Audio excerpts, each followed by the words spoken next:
जय हिंद की सेना। भारतीय सेना के शौर्य की गाथा आज हर भारतीय की जबान पर तिर रही है।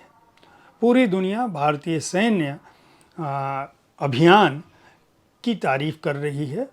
भारतीय सेना ने आज तड़के ही न केवल पाकिस्तान के अंदर 100 किलोमीटर के भीतर आतंकवादियों का सफाया किया, उनके ठिकानों पर 9 ठिकानों पर हमला किया, बल्कि वह साहस दिखाया जो भारतीय सेना की शौर्य गाथा में मील का पत्थर साबित होगा।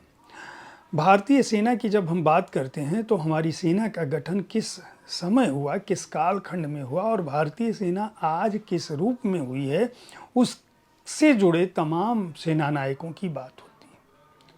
उस दौर में 17वीं 18वीं शताब्दी में भारतीय सेना में एक ऐसा ही सेना नायक, सेनापति हुआ था जो कहने के लिए तो सिंधिया साम्राज्य का सेनापति था, लेकिन उसने उस दौर में, जिस दौर में सेनाओं का संगठित होना, उनकी वर्दी होना, उनको नियमित वेतन मिलना दुनिया भर में मुश्किल था और सेनाएं लूट मार के अभियान में अपने राजाओं के साथ हिस्सा लेती थी, तब एक सेनापति ने न केवल भारत में एक साम्राज्य को स्थापित करने में बड़ी भूमिका निभाई, बल्कि सेनाओं को संगठित करने, अनुशासित करने का वह इतिहास रचा जो आज भी पढ़ा और पढ़ाया जाता है। मैं किसकी बात कर रहा हूँ? मैंने नाम का एक उल्लेख किया, लेकिन मैं अभी विस्तार से बताता हूँ। नमस्कार, आप देख रहे हैं साहित्य तक बुक कैफे का एक दिन एक किताब कार्यक्रम और आज मैं राजगोपाल सिंह वर्मा की जिस पुस्तक के साथ उपस्थित हूँ उसका नाम है सेनापति। सेनापति सिंधिया साम्राज्य के उस फ्रांसीसी सेना नायक बेनुआ द बोनी की कहानी है। उनके साहस, कौशल और दृढ़ निश्चय की वह कहानी है जिससे कोई भी व्यक्ति प्रेरणा ले सकता है, कोई भी सैनिक साहस भर सकता है अपने अंदर और कोई भी व्यक्ति यह मान सकता है कि अगर उसके अंदर साहस और शौर्य हो तो दुनिया के किसी भी क्षेत्र में जाकर अपने साहस का प्रदर्शन न केवल किया जा सकता है बल्कि इतिहास भी बनाया जा सकता है। राजगोपाल सिंह वर्मा की एक विशेषता है कि वे अपने ऐतिहासिक उपन्यासों को कथानक के रूप में ढालते हैं, तथ्यों के साथ अपनी बात रखते हैं और उनकी कृतियां जो है वह इतिहास होते हुए भी पठनीय होती हैं। गढ़ा की पराक्रमी रानी दुर्गावती, बेगम समरू का सच, स्वर्णा टैगोर की अल्प चर्चित विदुषी बहन की जीवनी, 1857 का शंखनाद, उत्तर दुआ लोक का संघर्ष, चिन्हट 1857 संघर्ष की गौरव गाथा, किंग मेकर्स मुगल बादशाहों पर भारी दो सैयद भाइयों की कहानी जैसी अनेकों कृतियां प्रकाशित हो चुकी हैं। बहुत ही प्रशंसा वो पाते रहे हैं अपनी कृतियों से और यह कृति भी उनकी ऐसी ही एक कृति है। औपन्यासिक ढंग से उन्होंने इस ऐतिहासिक नायक को रखने की कोशिश की है और जो भारत का बहुआयामी इतिहास है उसके रोचक दस्तावेज के रूप में यह पुस्तक सामने आती है, ऐसा असगर वजाहत का कहना है। दरअसल बेनुआ द बोनी एक साधारण परिवार में पैदा हुआ, व्यापारी परिवार में पैदा हुआ एक युवा था। उस समय जब पूरे फ्रांस की सड़कों पर संगीत और घूमने वाले संगीत, घुमक्कड़ संगीत की धूम थी, उस समय बेनुआ द बोनी ने न केवल अपने को सीखने में, व्यापार की जगह, पढ़ाई की जगह अपने शारीरिक गठन, तलवारबाजी, घुड़सवारी, इन चीज़ों पर ध्यान देना शुरू किया। उसकी तलवारबाजी की विधा उस दौरान जो सैनिकों के लिए बुनियादी योग्यता होती थी वह देखते हुए जब वह एक ट्रेनिंग कैंप में गया तो उसका जो उस्ताद था उसने कहा कि तुम्हारा प्रमोशन हो जाना चाहिए, तुमने तलवारबाजी किससे सीखी है? बेनुआ ने कहा कि मैंने किसी से नहीं सीखी। उसने तलवारबाजी सीखी और जब वह अपनी यानी युद्ध कला में पारंगत हो गया तब अपने राज्य की सेना में भर्ती होने की कोशिश की। कहते हैं कि जब बेनुआ दबौनी ट्रेनिंग में, प्रशिक्षण में भर्ती होने के लिए लाइन में लगा तो उसे पूछा गया कि तुम्हारी जाति क्या है, तुम कौन हो।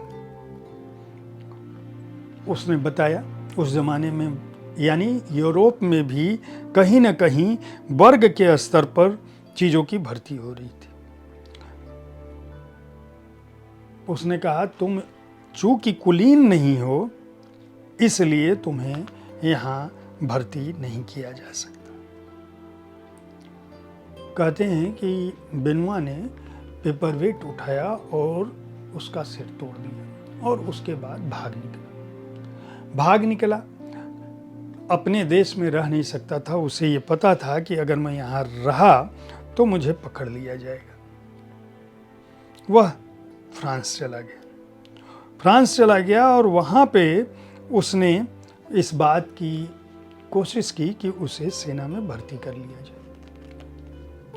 आयरिश सेना में जो उसे भर्ती कर लिया गया और वहाँ बेनुआ ने अपने शौर्य का प्रदर्शन किया।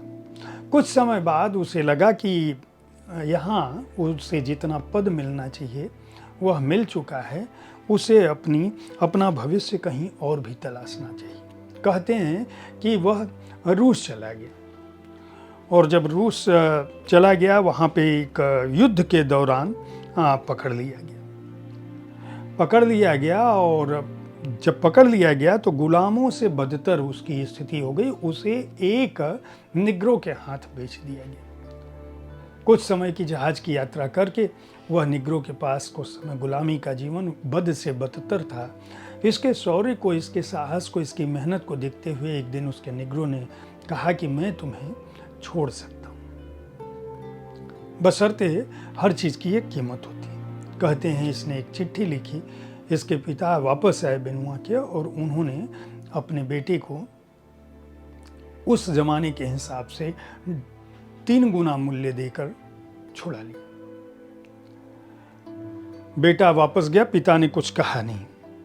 उसके बाद कुछ समय तक रहने के बाद पिता से बेटे ने कहा कि मैं अपना भविष्य तलाशना चाहता हूँ और फिर वो जो है वापस आया और वहाँ उसने रूस जाकर महारानी से वहाँ की मुलाकात की, जो उस ज़माने में कैथरीन द्वितीय जो है वह 1762 से 1796 तक की रूस की सर्वाधिक लंबे समय तक रहने वाली महिला थी। बहुत उदार थी। उनसे इसकी मुलाकात हुई। बेनुआ के शौर्य की बात, उनके शुभकामनाओं की बात, उसके साहस की बात, युद्ध कला में उसके पारंगत होने की बात वह जानती थी। उन्होंने अपने पास रखा और फिर वहाँ से उन्होंने चिट्ठी दिया। उसने बताया बेनुआ ने कि वह भारत जाना चाहता है। उसके दिमाग में बहुत पहले से यह बात थी कि वह भारत जाकर कुछ करना चाहता है। वहाँ से वह किस तरह से समुद्री मार्ग से आया और समुद्री मार्ग में जहाज उसका टूट गया। उसे एक बार फिर अरबी लोगों ने घेर लिया। उसे लगा कि वह फिर गुलाम बन सकता है, लेकिन वो लोग मित्र निकले। उन्होंने इसकी मदद की और भारत पहुँचाया।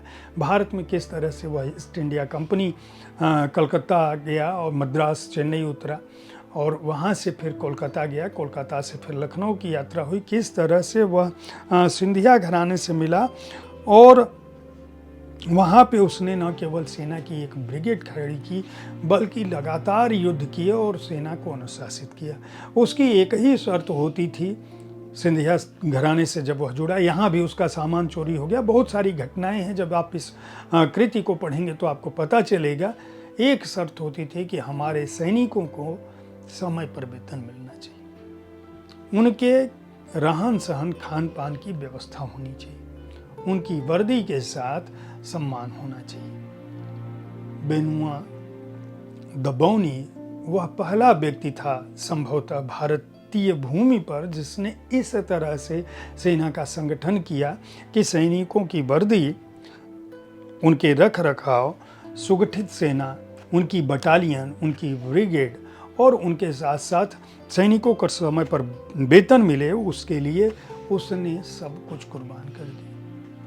लंबे समय तक भारत में रहने के बाद कहते हैं कि जब उस ज़माने में बेनुआ दुबौनी सारे युद्ध के बाद 18 वर्ष से अधिक समय तक भारत की भूमि के रहने के बाद जब हिंदुस्तान छोड़ा तो 19 सालों में उसके पास 4 लाख पाउंड की अकूत दौलत थी। यह बात मैं कर रहा हूँ 1796 की। तो आप समझ सकते हैं कि एक ऐसा व्यक्ति जो व्यापारी परिवार में पैदा हुआ, अपने शौर्य, साहस और बुद्धि के बल पर जो गुलामी से न केवल बचा बल्कि जीवन में कई उतार चढ़ाव आए, फिर भी उसने सफलता का एक मुकाम कायम किया। तो यह सेवाई में जन्मे, सेवाई की सेना जहाँ से निकाला गया था उसे, जहाँ उसे इसलिए नहीं अवसर दिया गया कि वह कुलीन नहीं है, आप किसी भी जाति में हों, किसी भी धर्म में हों, उसने दुनिया के कई देशों के लिए युद्ध लड़े और अंततः वह भारत की सबसे योग्य सेना का सेनापति उस दौरान बना जो किसी भी युद्ध में जब तक बौनीए था वह सेना हारी नहीं, कम से कम भारत की भूमि पर। बीच में वह हारा, तभी वह पकड़ा गया और तभी वह गुलाम बना था। तो अगर आप भारतीय सैन्य सेवाओं के साहस की कहानियाँ जानना चाहते हैं तो हमारे कार्यक्रम को देखते रहें। और ऐसी कहानियाँ जो अतीत के गर्भ में हैं लेकिन उनके बारे में कम कहा गया है, उन कहानियों को भी जानने के लिए अगर उनकी पुस्तकें हैं तो मैं आपको समय समय पर उनके बारे में बताता रहूँगा। इस पुस्तक को पेंगुइन रैंडम हाउस ने प्रकाशित किया है। 299 रुपये मूल्य है। पेंगुइन स्वदेश से यह प्रकाशित हुई है और 236 रुपये की यह पुस्तक है। कल ठीक इसी समय ऐसी ही किसी एक कृति के साथ फिर मिलूँगा। साहित्य तक देखते रहें, बुक कैफ़े देखते रहें, भारतीय सेनाओं के साहस की सराहना करते रहें। जहाँ भी आप सोशल मीडिया पर हैं, आपके सैनिक अगर दिखें तो आप इस बात के लिए उनका सम्मान करें कि वे आपके लिए अपने आज को कुर्बान करने की स्थिति में हैं और साहस के साथ खड़े हैं। धन्यवाद।